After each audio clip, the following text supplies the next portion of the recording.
Assalamualaikum warahmatullahi wabarakatuh. Perkenalkan, nama saya Fikri Fatia. Saya dari Fakultas Ilmu Tarbiyah dan Keguruan. Jurusan Manajemen Pendidikan Islam semester 1. Dibuatnya video ini karena saya ingin memenuhi tugas mata kuliah saya, yaitu Ushul Al-Tarbiyah. Di sini saya akan menyampaikan tentang tarbiyah untuk diri sendiri dalam rangka melatih kecerdasan spiritual, emosional, dan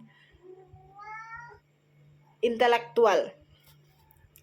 Baik, saya akan menjelaskan yang pertama, yaitu kecerdasan spiritual. Kecerdasan spiritual adalah kemampuan seseorang untuk mengembangkan dirinya dalam menerapkan nilai-nilai positif dari setiap kejadian yang telah dia lalui.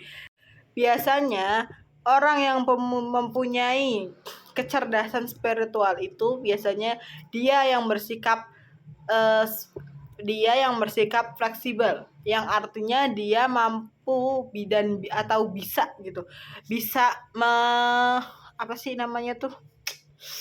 bisa beradaptasi dengan lingkungan yang baru begitu. Terus yang kedua, biasanya dia itu memiliki tingkat kesadaran yang tinggi. Artinya, seseorang tersebut mampu mengendalikan emosi dan dirinya dengan baik karena dia telah mengenal siapa dirinya dengan baik pula gitu. Jadi dia tidak. Terus yang ketiga, mampu menghadapi penderitaan. Artinya, seseorang sadar akan penderitaan yang dialaminya sebagai suatu bentuk pembelajaran atau tampaan untuk dirinya, sehingga mampu meningkatkan kualitas kehidupannya menjadi yang lebih baik begitu.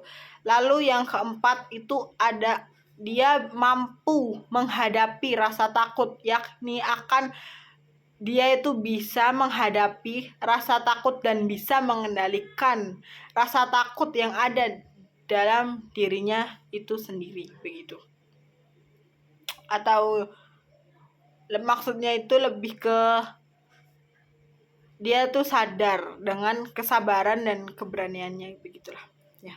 Lalu yang kelima itu dia memiliki visi misi untuk dirinya sendiri. Jadi dia mempunyai planning untuk kedepannya, dia mau apa, mau kemana, mau apalah, pokoknya dia mempunyai planning untuk kehidupan untuk selanjutnya gitu, kehidupannya lah.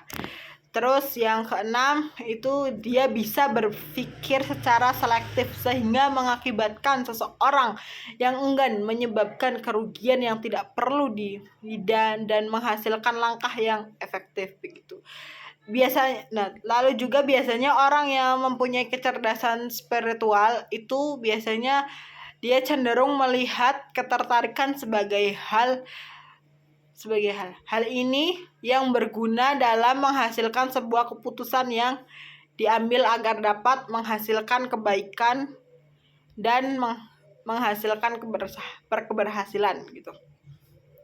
Lalu yang ke-8 itu dia memahami suatu permasalahan dengan baik melalui kecenderungan yang bertanya, kamu kenapa sih? Kamu kenapa? Emang di sekelilingnya dia tuh sadar gitu. Misal sekelilingnya ada masalah gitu, temannya mungkin ada yang masalah, dia tuh selalu sadar dan dia selalu tanya gitu, kenapa kamu kok hari ini berbeda begitu, mungkin contohnya seperti itu.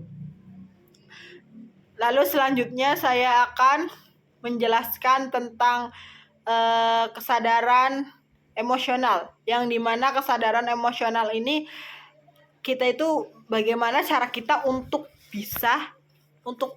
bisa menahan diri agar ketika kita emosi, kita harus bisa berpikir jernih gitu. Ketika kita emosi juga kita juga harus bisa tenang gitu loh. Nah biasanya hal yang seperti itu biasanya ketika kita sedang emosi,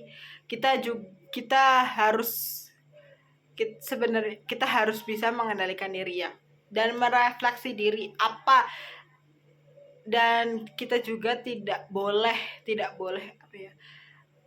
boleh mengkritik orang yang sedang emosi, karena orang yang sedang emosi itu pasti dia itu tidak bisa mendengar kritikan-kritikan orang lain gitu, karena dia itu karena dia itu sedang emosi. Jadi biasanya orang yang emosi itu kadang tidak bisa berpikir dengan jernih, dengan apa ya, dengan jernih, dengan ini apa sih namanya tuh, dengan